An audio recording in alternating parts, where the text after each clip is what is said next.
Q1. What are prashastis? Ans. Prashastis were inscriptions that were written in praise of someone or something. Usually, they were composed in praise of the rulers. Q2. Who was Dantiduga? Ans. Dantiduga was a Rashtrakuta chief who overthrew his Chalukya overlord and performed a ritual called Hiranyagarbha. Q3. What kind of irrigation works were developed in the Tamil region? Ans. A variety of methods were used for irrigation. In some areas wells were dug. In other places huge tanks were constructed to collect rainwater. Q4. Who were known as Samantas? Ans. By the 7th century there were big landlords or warrior chiefs in different regions of the subcontinent. Existing kings often acknowledged them as their subordinates or Samantas. Q5. Why were temples of Tanjavur and Gangaikonda Kolapuram famous? Ans. The big temples of Tanjavur and Gangaikonda Kolapuram, built by Rajaraja and Rajendra, are famous for its architectural and sculptural marvels. Q6. Who was Prithvi Raja III? Ans. The best known Chahmana ruler was Prithvi Raja III, 1168 to 1192, who defeated an Afghan ruler named Sultan Muhammad Ghori in 1191, but lost to him the very next year, in 1192. Q7. What do you know about tripartite struggle? Ans.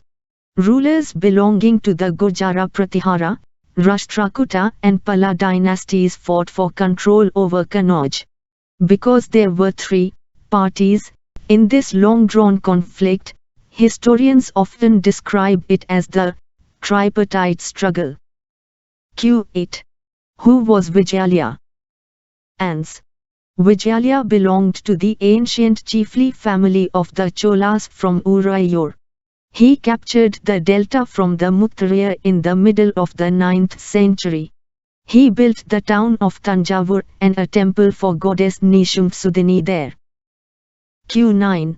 Why did Chola kings give some rich landowners titles like Muvendavelan, Arya, etc.? Ans. The Chola kings gave some rich landowners titles like Muvendavelan, a Velan or peasant serving three kings, Arya, chief, etc. as markers of respect, and entrusted them with important offices of the state at the center. Q10. What were claimed as rent? Ans. In each of states, resources were obtained from the producers, that is, peasants, cattle keepers, artisans, who were often persuaded or compelled to surrender part of what they produced. Sometimes these were claimed as rent, due to a lord who asserted that he owned the land. Q11. Who were responsible to collect the revenue from the people? Ans. The functionaries for collecting revenue were generally recruited from influential families, and positions were often hereditary. This was true about the army as well. In many cases, close relatives of the king held these positions. Q12. Who performed ritual called Hiranyagarbha and why? Ans. In the mid-8th century, Dantiduga, a Rashtrakuta chief, overthrew his Chalukya overlord and performed a ritual called Hiranyagarbha, literally, the golden womb. When this ritual was performed with the help of Brahmanas, it was thought to lead to the rebirth of the sacrificer as a Kshatriya, even if he was not one by birth. Q13. Write a short note on Brahmadaya. Ans. The term Brahmadaya means land gifted to Brahmanas. Each Brahmadaya was looked after by an assembly or sabha of prominent Brahmana landholders. These assemblies worked very efficiently. Their decisions were recorded in detail in inscriptions, often on the stone walls of temples. Q14. How the committee members for Sabha elected. Ans. The Sabha had separate committees to look after irrigation works, gardens, temples, etc. Names of those eligible to be members of these committees were written on small tickets of palm leaf and kept in an earthenware pot, from which a young boy was asked to pick the tickets, one by one for each committee. Q15. Who was Kalhana? What was he famous for? Ans. Kalhana was a great poet who composed a long Sanskrit poem containing the history of kings who ruled over Kashmir. He used a variety of sources, including inscriptions, documents, eyewitness accounts and earlier histories, to write his account. Unlike the writers of Prashastis, he was often critical about rulers and their policies. Q16. How did the Rashtrakutas become powerful? Ans. Initially Rashtrakutas were subordinate to the Chalukyas of Karnataka. In the mid-8th century, Dantiduga, a Rashtrakuta chief, overthrew his Chalukya overlord and performed a ritual called Hiranyagarbha, literally, the golden womb. When this ritual was performed with the help of Brahmanas, it was thought to lead to the rebirth of the sacrificer as a Kshatriya, even if he was not one by birth. Q17. When the rulers attacked one another's kingdoms, they often chose to target temples. Give reason. Ans. Rulers also tried to demonstrate their power and resources by building large temples. So, when they attacked one another's kingdoms, they often chose to target temples, which were sometimes extremely rich. One of the best known of such rulers is Sultan Mahmud of Ghazni, Afghanistan. He raided the subcontinent almost every year. His targets were wealthy temples, including that of Somnath, Gujarat. Q18. How did Chola temple become a hub of economic, social and cultural life? Ans. Chola temples often became the nuclei of settlements which grew around them. These were centers of craft production. Temples were also endowed with land by rulers as well as by others.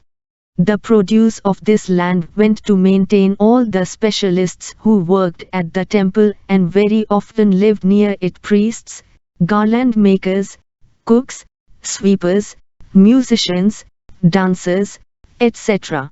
In other words, temples were not only places of worship, they were the hub of economic, social and cultural life as well. Q19. What were the qualifications necessary to become a member of a committee of the Sabha in the Chola Empire? Ans. The qualifications necessary to become a member of a committee of the Sabha in the Chola Empire were: I. They should be owners of land from which land revenue is collected. 2. They should have their own homes. 3. They should be between 35 and 70 years of age. 4. They should have knowledge of the Vedas. They should be well versed in administrative matters and honest. Q20. Write a short note on architecture of Chola period. Ans. The big temples of Tanjavur and Gangaikonda Kolapuram, built by Rajaraja and Rajendra, are architectural and sculptural marvels. Chola temples often became the nuclei of settlements which grew around them. These were centers of craft production. Amongst the crafts associated with temples, the making of bronze images was the most distinctive. Chola bronze images are considered amongst the finest in the world. While most images were of deities, sometimes images were made of devotees as well. Q21. Describe several categories of land mentioned in Chola's inscriptions. Ans. Chola inscriptions mention several categories of land. Velan Vege, land of non-Brahmana peasant proprietors. Brahmadaya, land gifted to Brahmanas. Shalabhoga, land for the maintenance of a school. Devdana, Tirunamatukani, land gifted to temples. Palichandam, land donated to Jaina institutions. 22. Write a short note on Sultan Mahmud of Ghazni, Afghanistan. Ans. Sultan Mahmud of Ghazni. I. Sultan Mahmud of Ghazni, Afghanistan ruled from 997 to 1030, and extended control over parts of Central Asia, Iran and the northwestern part of the subcontinent.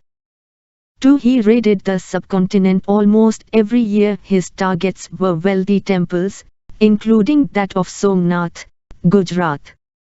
3. Much of the wealth Mahmud carried away was used to create a splendid capital city at Ghazni. 4. He was interested in finding out more about the people he conquered, and entrusted a scholar named Al-Biruni to write an account of the subcontinent. This Arabic work, known as the Kitab al-Hind, remains an important source for historians. He consulted Sanskrit scholars to prepare this account.